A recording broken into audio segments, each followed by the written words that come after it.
नमस्कार, एक बार पुनः आप सभी का स्वागत है आपके अपने YouTube channel learn with study Mantra में।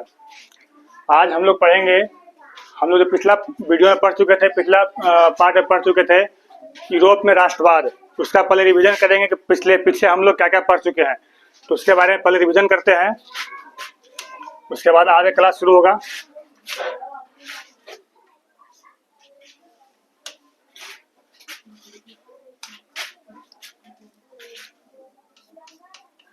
हम लोगों ने पढ़ा था यूरोप में राष्ट्रवाद।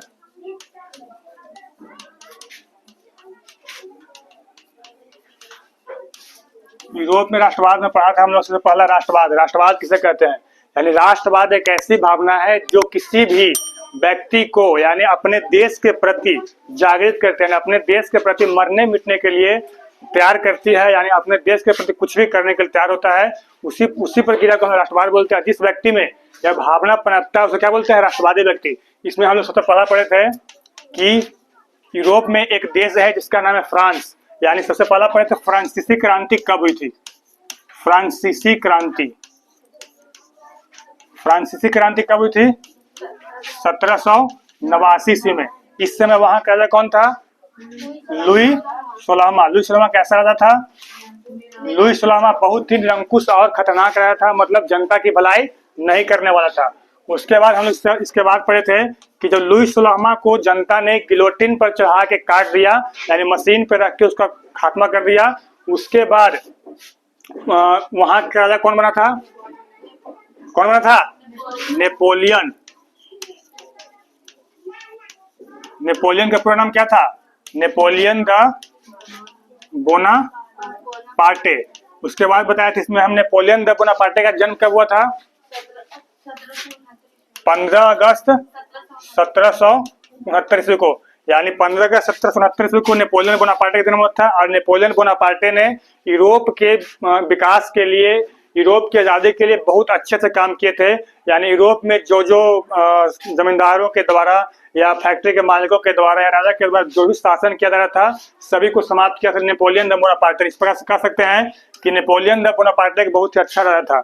उसके बाद इससे भी क्या कर दिया गया था? नेपोलियन द बोनापार्टे को घमंड हो गया था। और नेपोलियन द बोनापार्टे को घमंड होने के बाद उसमें एक क्या आ गई थी, मतलब लालच आ गई थी।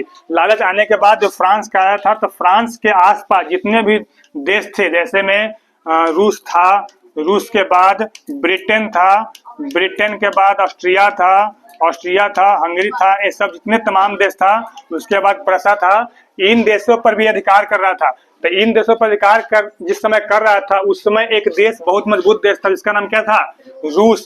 रूस सोचा कि छोटा मोटा राजा यानी इतना छोटा देश होके हम लोग पर अधिकार कर रहा है, तो हम लोग इतना मिल के क्यों नहीं इसी को खत्म कर दे।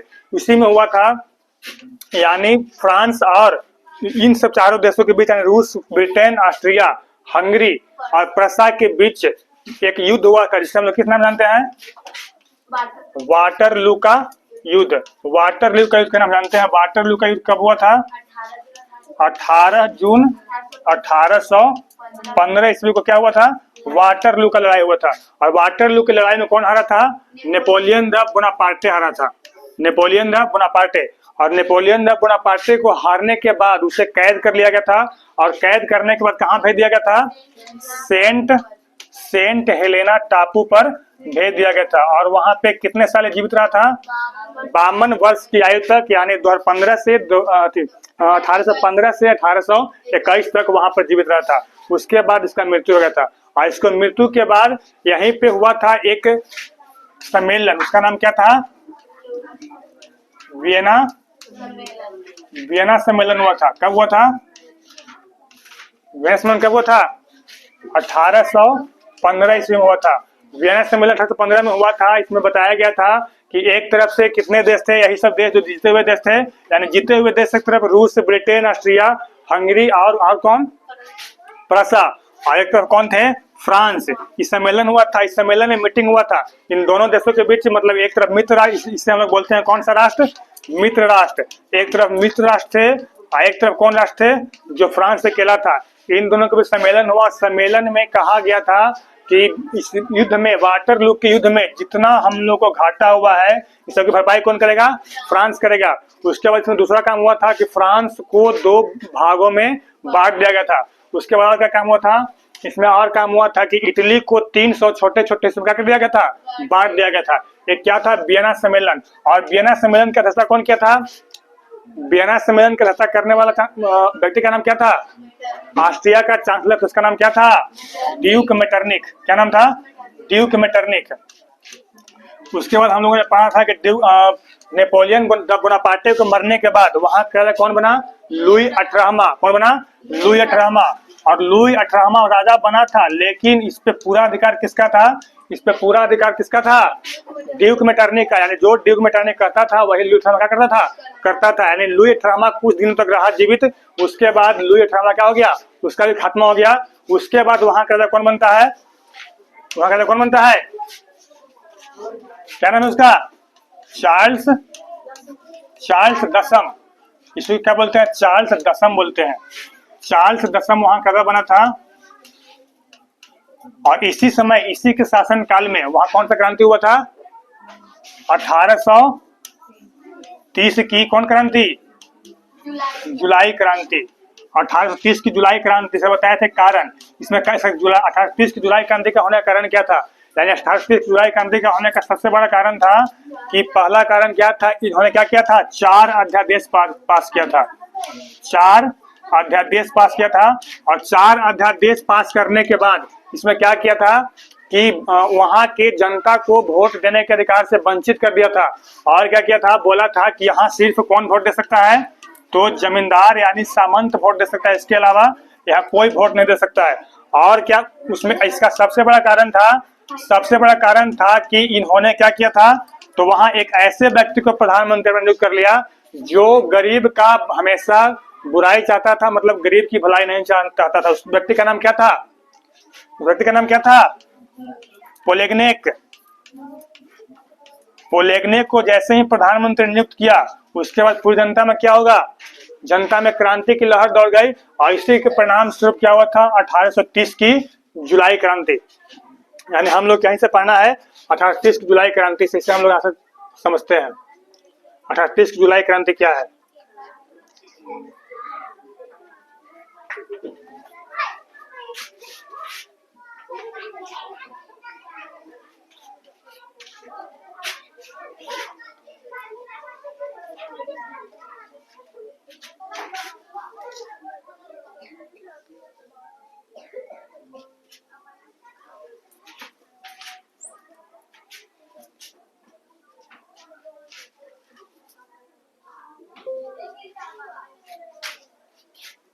यहाँ पर बढ़कर 1830 की जुलाई क्रांति।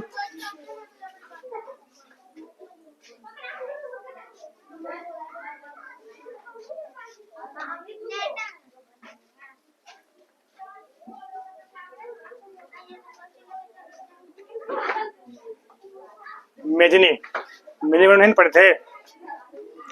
हम लोग क्या से पढ़ना है? मेजनी कौन था?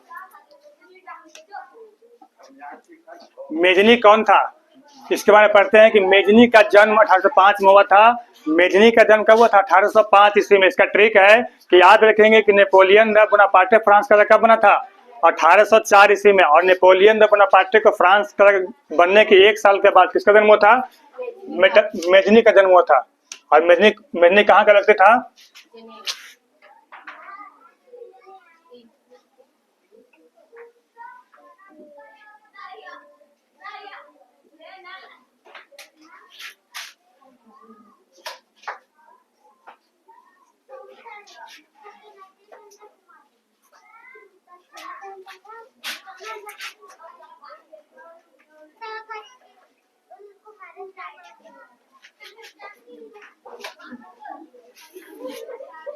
मेजनी का जन्म 1805 ईस्वी में जिनेवा कहाँ की राजधानी है? स्विट्जरलैंड की राजधानी है जिनेवा, वहीं पे हुआ था। इसे क्या बोला था? इटली का एकीकरण। एकीकरण मतलब क्या होता है? एकीकरण का मतलब होता है कि पहले इटली बहुत सारे राज्यों में बटा हुआ था और मेजनी ने ही बहुत सारे राज्यों को मिलाकर एक देश इटली का निर्माण करने का प्रयास किया, लेकिन इसके द्वारा नहीं हुआ था। आगे हम लोग पढ़ेंगे इटली का एकीकरण कैसे हुआ। इसे कहा जाता है इटली का एकीकरण का मसीहा कहा जाता है। यह एक कर्मठ कार्यकर्ता, लेखक तथा दार्शनिक भी था। क्या था? ये लेखक भी था और दार्शनिक भी था। इसके पिता प्रसिद्ध चिकित्सा शास्त्री थे तथा साथ ही साथ क्रांतिकारी भी थे। इनके पिता एक डॉक्टर भी थे, क्रांतिकारी भी थे। वे मेजनी को क्रांति की कहानी सुनाया करते थे, यानी मेजनी को बचपन से ही क्रांति की कहानी सुनाया करते थे, जिससे मेजनी के हृदय में बात आई, राष्ट्रवाद की बात आई कि हम लोग आगे चलकर जब बड़ा होंगे तो हम अपने देश को दूसरे देशों से आजाद करवाएंगे। वही लिखा हुआ है। अतः मेजनी बचपन से ही क्रांतिकारी बनकर अपने देश को विदेशी शक्तियों से मुक्त कराना चाहता था। मेजनी ने इटली को एक करने के लिए 3 संस्था का स्थापना किया था। सबसे पहले स्थापना किया था यंग इटली का। इसका स्थापना कब किया था? 1831। ऑब्जेक्टिव क्वेश्चन पूछा जाता है कि यंग इटली का स्थापना किसके द्वारा किया गया था? मेजनी के द्वारा। कब किया गया था? 1831 ईस्वी में। इसके बाद स्थापना किया था यंग यूरोप का। यंग यूरोप का स्थापना कब किया था? 1834 ईस्वी में। उसके बाद एक और संस्था की स्थापना किया था, उसको क्या बोलते हैं? कार्बोनरी। कार्बोनरी नामक संस्था की स्थापना किसके द्वारा की गई थी? मेजनी के द्वारा। ये मेजनी था। उसके बाद हम लोग पढ़ते हैं, हम आप लोग बताया कि 30 जुलाई क्रांति क्या है। कहीं बताएं कि लुई 18वां की मृत्यु के बाद, जब लुई 18वां मर जाता है, उसकी मृत्यु के बाद 1824 में होने के बाद वहां का नया राजा कौन बना था? चार्ल्स दसम। चार्ल्स दसम को बनाया गया, जो कि एक निरंकुश एवं प्रतिक्रियावादी रहता है। प्रतिक्रियावादी मतलब क्या होता है? प्रतिक्रियावादी का मतलब होता है जो जनता की भलाई करना नहीं चाहता है, यानी जनता की हमेशा बुराई करना चाहता है, एकदम घोर प्रतिक्रियावादी। उसके इस कदम को कहता है, जिसने फ्रांस में उभर रही राष्ट्रीयता की भावना को दबाने का प्रयास किया, उसके इस कदम को जनता ने चुनौती, यानी जब फ्रांस की क्रांति हुआ था उसके बाद जो राजा बना था कौन? चार्ल्स दसम। वो वहां राष्ट्रवाद पनपा, धीरे धीरे उसको दबाने का प्रयास किया। इसके इस कदम को जनता ने चुनौती, मतलब सोचा कि हम राष्ट्रवाद को उभार रहे हैं, राष्ट्र को ऊपर उठा रहे हैं और दबा रहे हैं। इसके विरुद्ध साजिश समझा और इसी समय चार्ल्स दसम ने किससे बनाया प्रधानमंत्री? अपना प्लेगनिक नामक व्यक्ति को, प्लेगनिक को अपना प्रधानमंत्री बना लिया तथा 25 जुलाई 1830 को जनता के खिलाफ कितने अध्यादेश, क्वेश्चन पूछा जाता है, 4 अध्यादेश पारित किया, जिसके विरोध में पेरिस, फ्रांस की राजधानी है कहाँ? पेरिस में क्रांति की लहर दौड़ गई। और 28 जुलाई 1830 से गृह युद्ध, गृह युद्ध में क्या होता है? गृह युद्ध मतलब घर वाला युद्ध, जिस प्रकार से हम लोग घर में होता है गृह युद्ध, उसी प्रकार से फ्रांस में अलग अलग राज्यों में लड़ाई होने लगा, बोलते हैं गृह युद्ध शुरू हो गया। और इससे ही जुलाई 1830 की क्रांति के नाम से जाना जाता है। यही है 1830 जुलाई क्रांति। तस्वीर है सामने, उसका आगे पढ़ना है। इंपॉर्टेंट क्वेश्चन, ये क्वेश्चन बहुत पूछा गया है कि जुलाई 1830 की क्रांति क्या कारण थे।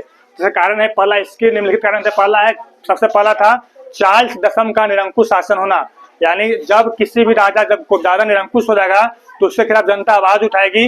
वही है, चार्ल्स दसम बहुत निरंकुश था, आदमी अच्छा था, लेकिन इस पर प्रभाव किसका था? ड्यूक मेटरनिख का, यानी ड्यूक मेटरनिख अच्छा काम नहीं करने देता था। दूसरा है मताधिकार के अधिकार को सिर्फ सामंतों तक सीमित करना। दूसरा कारण था कि चार्ल्स दसम ने अध्यादेश निकाला, उसमें कहा था कि आज के बाद फ्रांस में सिर्फ सामंत लोग यानी जमींदार लोग वोट देंगे, बाकी किसी को वोट देने का अधिकार नहीं है। यह भी सबसे बड़ा कारण था। उसके बाद तीसरा है जुलाई अध्यादेश का पारित करना। उसके बाद क्या किया कि चार्ल्स दसम ने जनता के खिलाफ जुलाई अध्यादेश पारित किया था। उसका चौथा बड़ा कारण है, सबसे बड़ा कारण, कि प्लेगनिक जैसे व्यक्ति को प्रधानमंत्री नियुक्त किया, जिसे जनता पसंद नहीं करती थी और न ये जनता को पसंद करता था। जहां जनता को देख लिया सीधे बोलता था कि कौन है, तो फ्रांस की जनता है तो उसको मरवा दो, यानी प्लेगनिक को कभी भी पसंद नहीं करते थे। क्या था? जुलाई 1830 के क्रांति। इसके बाद आगे पढ़ते हैं हम लोग जुलाई 1830 क्रांति के परिणाम, यानी इस लड़ाई के बाद क्या परिणाम हुआ। जिस प्रकार से कहीं लड़ाई होता है, कुछ भी होता है, तो उसका जो परिणाम निकलता है उसे प्रभाव बोलते हैं। लिखा है जुलाई 1830 की क्रांति के प्रभाव को लिखे, यानी जुलाई 1830 क्रांति के प्रभाव क्या थे। इसके निम्नलिखित प्रभाव हुए। पहला है, चार्ल्स दसम फ्रांस की राजगद्दी त्याग कर कहाँ भाग गया? इंग्लैंड। जैसे ही चार्ल्स दसम वहां से समझ गया कि हम हारने वाले हैं, हमको पकड़ के सब मारने वाला है, तो राजगद्दी छोड़ कहाँ भाग गया? इंग्लैंड भाग गया, ब्रिटेन भाग गया, क्योंकि वे लोग समझते थे कि इंग्लैंड जाएंगे तो हमारा सेफ जगह है, वहां पे बच जाएंगे। दूसरा कारण हुआ कि फ्रांस से बुर्बो राजवंश का, यानी सबसे पहले से ही मतलब लुई 16वां से चला आ रहा था बुर्बो राजवंश, वो पूरी तरह से समाप्त हो गया और फिर से एक नया राजवंश का स्थापना हुआ, जिसका नाम क्या था? आर्लियंस वंश। यानी आर्लियंस वंश का उदय हुआ और यहाँ एक नया राजा का जन्म हुआ, नया राजा बनाया गया, जिसका नाम क्या था? Louis Philippe. क्या नाम था? Louis Philippe. उसका चौथा था वियना सम्मेलन। जो वियना सम्मेलन हुआ था, बताया था कि वियना सम्मेलन कौन कौन सा लक्ष्य था कि जो भी नेपोलियन अच्छा काम किया है सबको खत्म करो और जो भी जितना बुरा काम हो सके, जनता के लिए बुरा काम हो सके, वो सब काम करो। इसको असफल कर दिया, यानी वियना सम्मेलन के लक्ष्य क्या कर दिया? असफल कर दिया। एक क्या था ये था जुलाई 1830 क्रांति के प्रभाव।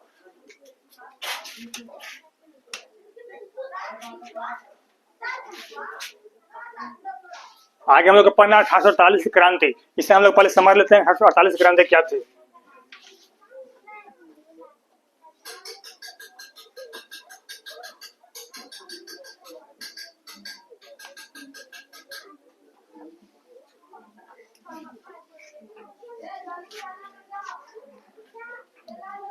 इसे पहले सिंपल भाषा समझते हैं 1848 की क्रांति क्या थी।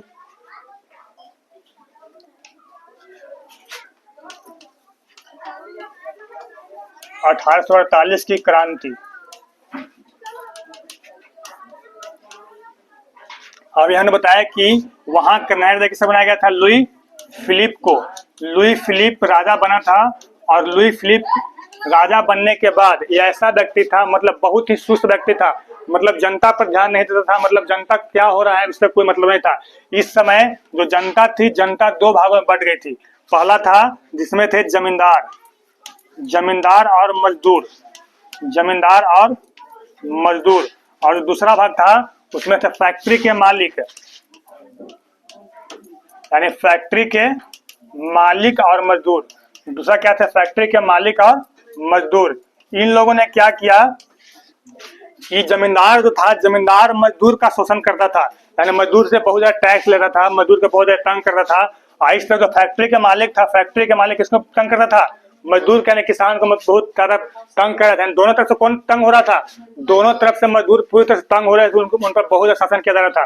तो मजदूर क्या किया, मजदूर पहले गया, दोनों तरफ से मजदूर जो था वो कहाँ गया, पर लुई फिलिप के पास गया। लुई फिलिप को बोला कि महाराज हमारे साथ जो जमींदार हैं, फैक्ट्री के मालिक है, ऐसे ऐसे काम कर रहे हैं। लेकिन जो लुई फिलिप है, लुई फिलिप अच्छा रहा था, काम करना चाहता था, लेकिन ये भी जानता था कि जब अगर हम जमींदार को मना कर देंगे तो हम लोग को टैक्स कहाँ से पहुंचा पाएगा, जब पैसा ज्यादा लेगा ही नहीं तो हमको टैक्स कहाँ से देगा। मतलब वही था कि क्या कहते हैं उसको, कि मुंह और पेट बना था ना, है भाषा ही ना है, वही था कि मतलब दोनों तरफ से था कि हमको मजदूर का भी साथ मिले और के साथ मिले, जमींदार के साथ मिले। जमींदार को मना कर देता तो इसको टैक्स तो पहुंचता नहीं, बोलता कि जब आप मना कर दिया तो हम टैक्स लेंगे कहाँ से, और उसको टैक्स मिलेगा नहीं, टैक्स पहुंचाएगा कहाँ से। इस तरह इधर था, फैक्ट्री के मालिक को मना नहीं कर सकता है।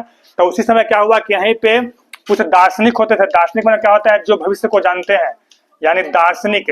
तब कहाँ गया, जो मजदूर था कहाँ गया, दार्शनिक के पास गया, और दार्शनिक के पास बोला कि देखिए हमारे साथ फ्रांस में ऐसा ऐसा काम हो रहा है, हम लोग को बहुत ज्यादा तंग किया जा रहा है। तो दार्शनिक कहाँ आता है, लुई फिलिप के पास जाता है और लुई फिलिप को बोलता है कि महाराज मजदूर के पास से ऐसा सूचना आया है कि जो जमींदार हैं, सामंत हैं और फैक्ट्री के मालिक है, हम लोग को बहुत तंग कर रहे हैं। तो ये बोलता है लुई फिलिप कि हमारे पास का कुछ बात नहीं है, मतलब जो करना है जो कर दो। तो ये बोला कि ऐसा अगर बोलते हैं तो मजदूर लोग और किसान लोग बहुत ज्यादा तंग हो गए हैं और वे लोग क्रांति के लिए तैयार हो गए हैं, मतलब रास्ता रोड पर आने के लिए तैयार हो गए हैं, कुछ भी कभी भी हो सकता है। इसी के कारण लुई फिलिप की दुर्बल नीतियों के कारण, लुई फिलिप सब कुछ जानता था कि हम कर सकते हैं, जनता बहुत तंग हो रहा है, लेकिन फिर भी कुछ नहीं बोला।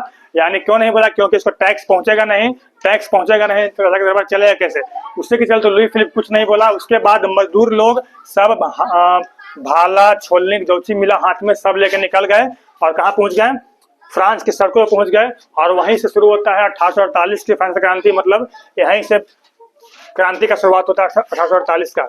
इसको हम लोग पढ़ते हैं 1848 क्रांति क्या है।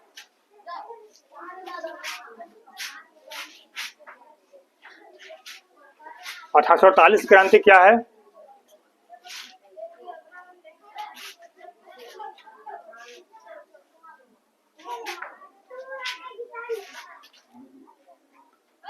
अठारह सौ 48 क्रांति क्या है, फ्रांस के नए राजा कौन बने, तो लुई फिलिप। लुई फिलिप की दुर्बल नीतियों की वजह से फ्रांस के जमींदार और फैक्ट्री के मालिक के द्वारा किसानों और मजदूरों के ऊपर शोषण करने के कारण मजदूरों तथा किसानों के द्वारा राजा के खिलाफ जो आंदोलन किया गया उसे क्या बोलाता है, 1848 की क्रांति कहा जाता है। यही था 1848 क्रांति, मतलब किसके कारण, राजा लुई फिलिप की दुर्बल नीतियों के कारण, मतलब सब कुछ जानता था लेकिन जानते हुए अनजान बन रहा था। उसके बाद पढ़ते हैं 1848 क्रांति कारण क्या था। तो इसका सबसे पहला कारण था साम्राज्यवाद का प्रसार। साम्राज्यवाद मतलब क्या होता है कि लुई फिलिप जो था, लुई फिलिप अपने राज्य को चारों तरफ फैलाने में लगा हुआ था। दूसरा था मध्यम वर्ग के ऊपर शासन, यानी जो हम मध्यम वर्ग थे, जो कुछ पढ़े लिखे लोग थे, उन पर बहुत ज्यादा शासन किया जा रहा था। तीसरा है राजनीतिक दलों के संगठनों का अभाव, यानी लुई फिलिप के विपरीत में कोई दूसरा राजनीतिक संगठन नहीं था, और जब राजनीतिक संगठन नहीं था तो उसका कोई विरोध नहीं कर सकता। इस प्रकार से अभी भारत में हो रहा है कि जैसे बीजेपी पार्टी है, बीजेपी पार्टी अभी पूरा बहुमत से बना हुआ है और वहां पे कोई भी विपक्ष में पार्टी नहीं है, इसी के चलते कोई भी कानून बना दे रही है। उसी प्रकार था लुई फिलिप का।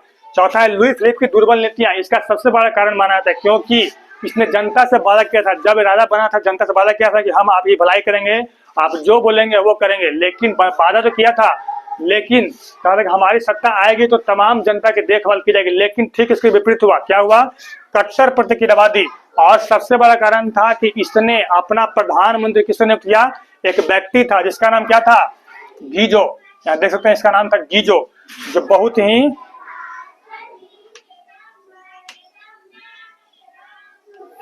गीजो प्रधानमंत्री था। गीजो बहुत ही खतरनाक आदमी था, बहुत ही प्रतिक्रियावादी। एक गरीब और किसान लोगों को पसंद नहीं करता, बोलता था कि जहां गरीब देखे वहीं पे क्या कर दो, खत्म कर दो। जैसे ही इसने अपना गीजो का प्रधानमंत्री नियुक्त किया, उसी प्रकार उसी समय प्रधानमंत्री क्या, जो किसी भी तरह के वैधानिक, सामाजिक या आर्थिक सुधार के विरुद्ध था, मतलब किसी भी सुधार को समझता नहीं था, बोलता था जैसा राज चल रहा है वैसा चलने दो, जिसके कारण इसका विरोध सुधारवादी नेता, एक नेता थे जिसका नाम क्या था? थियर्स।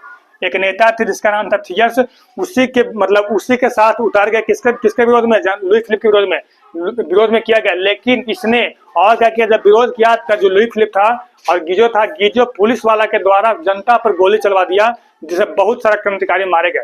वही लिखा, लेकिन इसने पुलिस द्वारा गोलियां चलवा दी जिसमें बहुत सारे मजदूर मारे गए। और इसी के साथ 1848 की फ्रांसीसी क्रांति का होता है, शुरुआत होता है। यही था कारण। 1848 के फ्रांसीसी क्रांति का कारण पूछा गया तो लिख सकते हैं। उसके बाद है 1848 क्रांति के परिणाम, क्या परिणाम हुए? तो लिखा इसके निम्नलिखित परिणाम हुए। सबसे पहला परिणाम कि लुई फिलिप गद्दी छोड़ कहाँ भाग गया? इंग्लैंड भाग गया। दूसरा कारण हुआ कि 21 वर्ष के ऊपर, बोला गया कि 21 वर्ष के ऊपर जितने भी लोग हैं सभी को वोट देने का अधिकार, मतलब मत देने का अधिकार मिला। तीसरा परिणाम निकला कि इस क्रांति से Italy, Germany, Austria, Holland, Switzerland, Denmark, Spain, Poland, Ireland के लोग भी प्रभावित हुए। मतलब आसपास के जितने भी देश थे सभी लोग प्रभावित हुए कि जब उतना छोटा देश इतना बड़ा क्रांति कर सकता है तो हम लोग इतना बड़ा देश को क्रांति क्यों नहीं कर सकते हैं। और चौथा जो इसका परिणाम निकला, सबसे बड़ा परिणाम, उसका नाम क्या था? मेटरनिटी काल का क्या हो गया? अंत हो गया। हमने पहले बताया था कि 1815 से 1848 भी काल को क्या बुलाता है? मेटरनिटी काल। यानी इसके बाद मेटरनिटी काल खत्म हो गया। और उसके बाद हम लोग को पढ़ना है, आगे पढ़ेंगे इटली का एकीकरण, कि इटली को मेजनी के द्वारा और क्रांतिकारी लोगों के द्वारा कैसे एक करके इटली को एक बहुत बड़ा राज्य बनाया गया, देश बनाया गया। इस प्रकार से आज क्लास यहीं पर समाप्त होता है। हम लोग कुछ मोटिवेशनल देख लेते हैं, मोटिवेशनल क्वेट्स। ना कोई संघर्ष, ना कोई संघर्ष, ना कोई तकलीफ, ना कोई संघर्ष, ना कोई तकलीफ तो क्या खाक मजा है जीने में। ना कोई संघर्ष, ना कोई तकलीफ तो क्या खाक मजा है जीने में। बड़े बड़े तूफान थम जाते हैं, बड़े बड़े तूफान थम जाते हैं जब आग लगी हो सीने में। यानी इसका कहने का मतलब है कि आप अपने जीवन में अगर कोई संघर्ष नहीं करेंगे, आप कोई तकलीफ नहीं करेंगे तो हम लोग को जिंदगी जीने का मजा नहीं आएगा। इसी के साथ आज क्लास में समाप्त होता है। हमेशा मुस्कुराते रहे। Thank you. बंद करो।